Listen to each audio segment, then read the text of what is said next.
meluruskan mitos hantu si manis yang bikin jembatan Ancol jadi angker. Halo sahabat misteri, apa kabarnya? Semoga sahabat semuanya dalam keadaan baik, tidak kurang satu apapun. Yang belum subscribe mohon subscribe dahulu channel kami ini.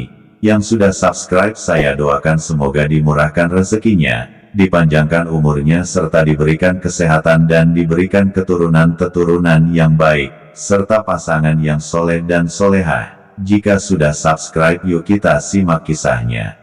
Salam sedulur. Ancol ialah wilayah yang kini dikenal sebagai salah satu taman hiburan terbesar di Indonesia, terutama Jakarta. Di balik kemegahan Taman Impian, ada kisah pilu tentang wafatnya seorang gadis Betawi yang dibunuh karena mempertahankan harga diri. Gadis itu dikenal dengan sebutan si manis Jembatan Ancol. Kisah si manis Jembatan Ancol dikenal luas oleh masyarakat berkat sebuah film dan sinetron.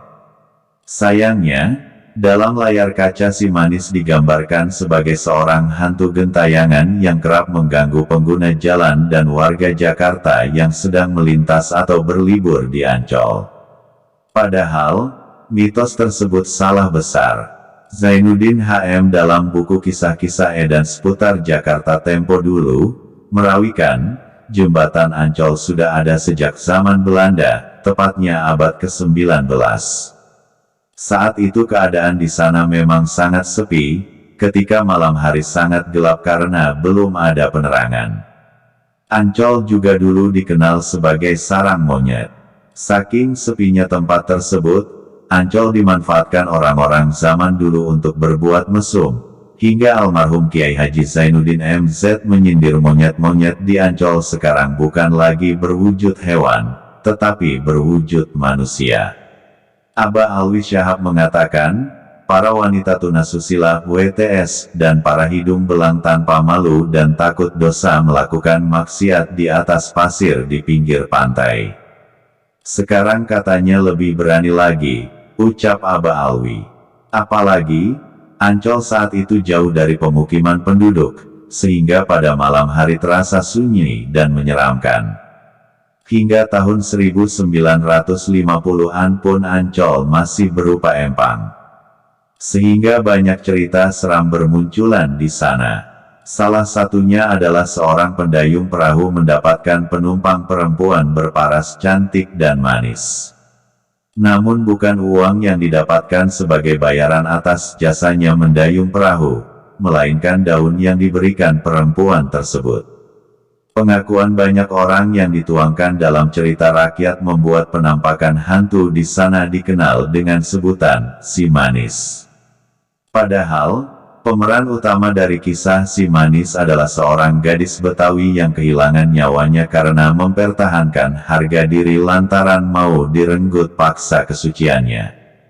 Tuturan rakyat menyebut si manis bernama Mariam.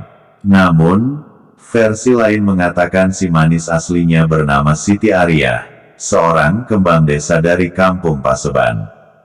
Kita mundur di era Siti Ariyah hidup. Saat itu di Ancol terkenal seorang playboy keturunan Tionghoa bernama Oi Tambasia yang kerap menculik anak-anak gadis lalu diperkosa. Di Ancol para orang kaya membangun suhian atau rumah pelacuran untuk melepaskan syahwat. Bahkan Oi yang memiliki villa di Ancol dilaporkan pernah membunuh seorang gadis yang diculiknya. Diceritakan budayawan Betawi, Ridwan Saidi, Siti Ariyah hidup di abad ke-19 sekitar tahun 1817. Ariyah adalah seorang yatim yang bersama ibunya, Mak Emper tinggal menumpang di sebuah paviliun juragan sawah di kampung Paseban.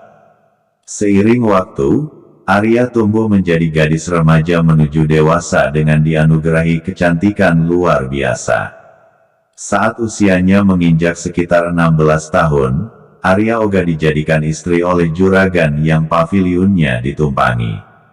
Ia pun berlayar alias kabur dari rumah hingga ke daerah Sunter yang dahulu masih berupa hutan. Ariyah ini bertemu dua pengawal Oi di sebuah bendungan dempet di Sunter, cerita Ridwan Saidi.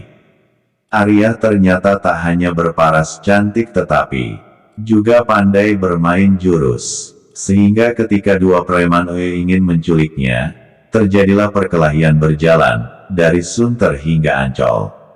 Dua preman tersebut sempat kewalahan, bahkan salah satunya sempat tumbang. Namun, karena lengah, Arya ditikam dengan golok hingga tewas.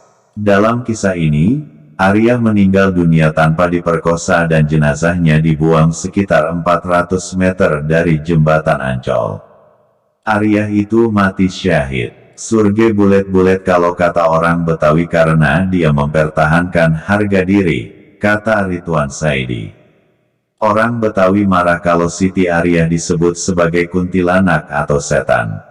Cerita Arya menjadi arwah gentayangan karena disebut ingin memberitahukan jika ia dibunuh di Ancol kepada ibunya, Mak Emper. Pembunuhan kepada Arya pun terungkap oleh polisi dan Oi ditetapkan sebagai tersangka dalam pembunuhan tersebut. Oi pun mati di tiang gantungan di Stadwis Batavia yang sekarang dikenal sebagai Museum Sejarah Jakarta. Nama si manis jembatan Ancol menjadi urban legend setelah banyaknya pemberitaan tentang kecelakaan lalu lintas di Ancol.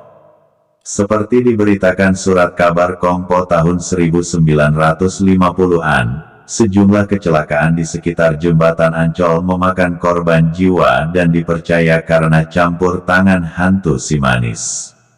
Baik sahabat misteri, rupanya hanya itu yang kami uraikan, semoga bermanfaat. Jika suka tinggalkan komentar ya di kolom komentar. Dan jangan lupa like, share, dan subscribe-nya. BB. Sampai jumpa lagi di video dan kisah-kisah misteri yang lainnya. Pulang dari rapat kelurahan, ada perempuan di pinggir jembatan. Bajunya merah. Pas saya perhatiin, kakinya nggak rapat. Beneran, Maria melayang di pinggir jembatan. Astagfirullahaladzim. Setan! Mana cicilan sepeda belum lunas?